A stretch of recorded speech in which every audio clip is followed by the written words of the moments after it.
I've had several really emotionally painful experiences in the chair, and I am so glad that I got to revisit them and heal them.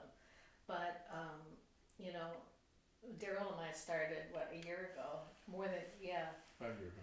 And one of my first experiences was remembering that I came very close to dying when I was 3.5 in a drowning experience. And I re-experienced it in the chair, but I did it. I mean, what happened is that I was being held through the whole thing. And I felt the terror, but it was out kind of outside me.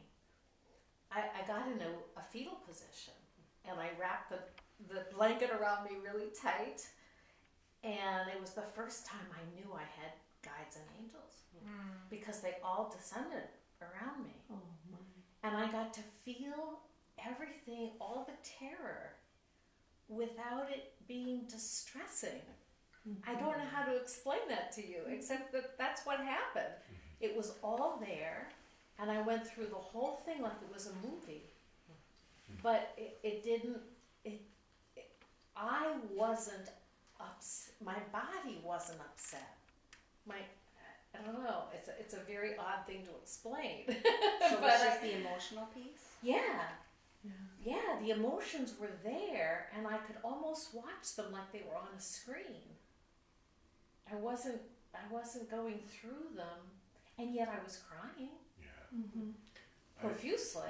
I understand exactly what you're talking about. I've had several sessions this week where there was an emotional script that I was aware of, and I could experience the emotional script, but that's not where the center of my consciousness was. Right. And I became aware that there's this center of consciousness that's not my personality.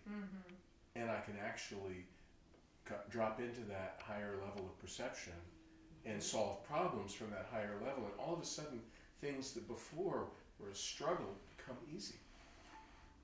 But not without that. I mean, I've been through many, many emotionally painful experiences since then, but always with a sense that I'm surrounded by love.